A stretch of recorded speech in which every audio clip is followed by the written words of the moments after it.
So I wasn't planning on this being my next video. I've actually been working on a project and it's getting close to the end, so you'll be hearing of that soon. So that was supposed to be the next video. Except I recently watched Encanto, along with everyone else on the nerd side of the internet. So let's talk about Encanto. Hello there, I'm Simon, welcome to my channel.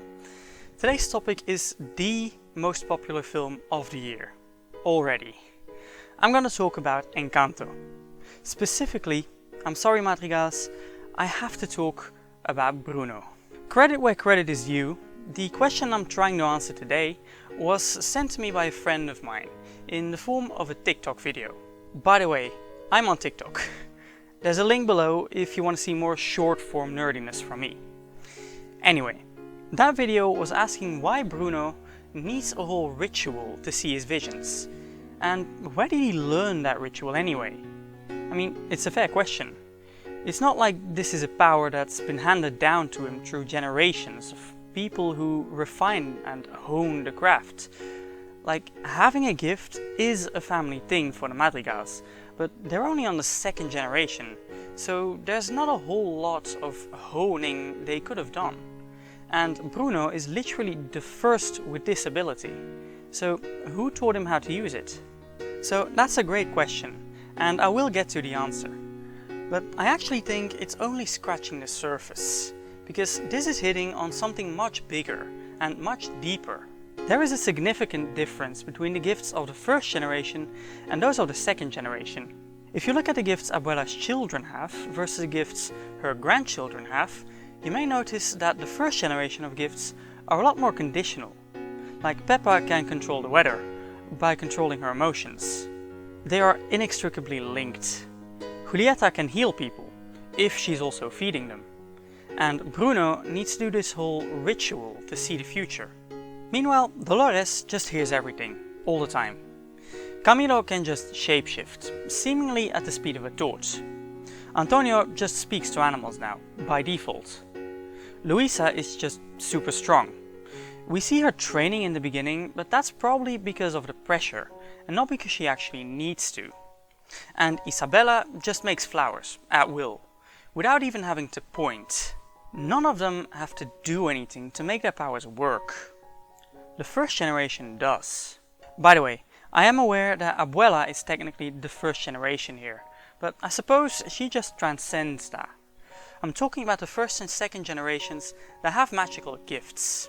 So why is it that the first generation has gifts that have some kind of condition to work, while the second generation can just use them at will?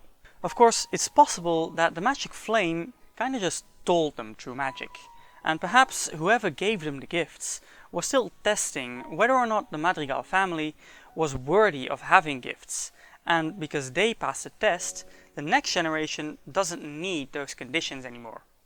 Or maybe it just forgot or ran out of inspirations for conditions to magical gifts.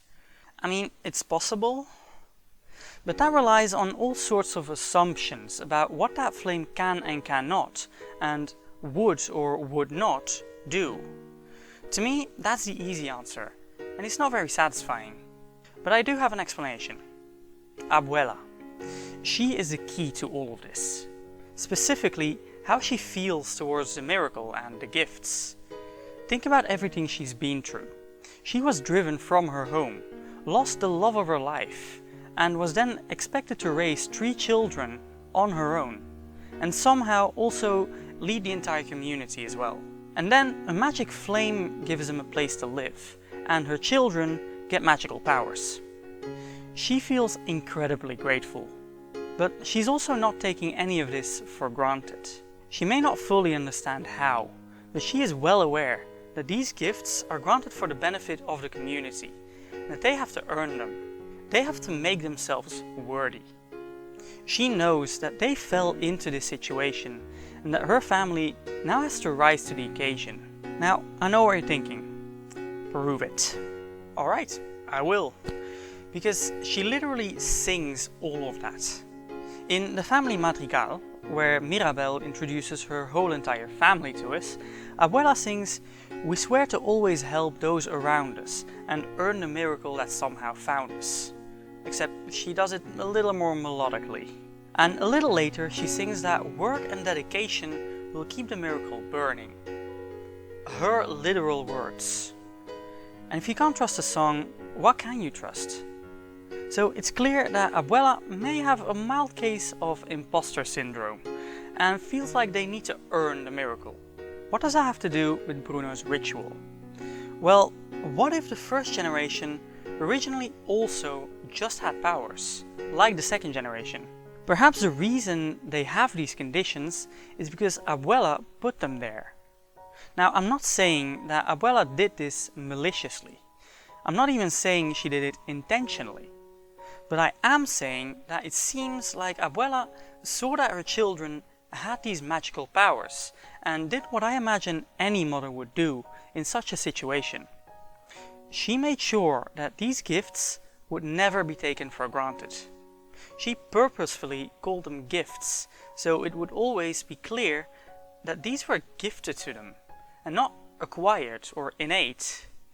She also made sure that these gifts would always be used to help the entire Encanto, and not just themselves. And she also made their abilities conditional, because these are kids who suddenly have magical powers.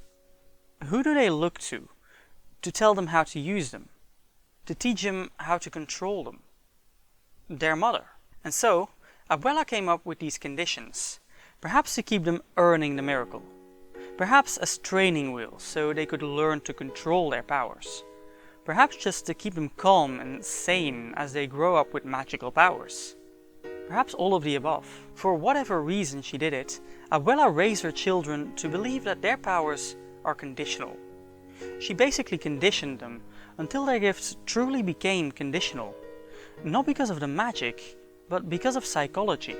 The thing is, of course, that this first generation didn't actually know that these conditions were artificial. They just thought that was how their gifts work. So when they had kids, and those kids got gifts of their own, their parents never put in the work to make them reliant on any conditions. That explains why the gifts of the second generations are more raw and pretty much unconditional. Abuela still wants to make sure that their gifts are earned, but she isn't the one raising them, so she can't implement conditions or requirements. So instead, she insists that they make themselves useful for the Encanto. And that is why she puts so much pressure on them, to be worthy of the miracle. So to make a long story short, Bruno learned this ritual from Abuela, who, as far as I know, just made it up. So yeah, time for the YouTube thing, I guess. It's all in the end screen, peeps, you know the drill. If you don't know what to comment, how about this? Who is your favorite character in Encanto? And why? I think mine is probably Dolores. Not sure why. It's something about how she talks. Thanks for watching!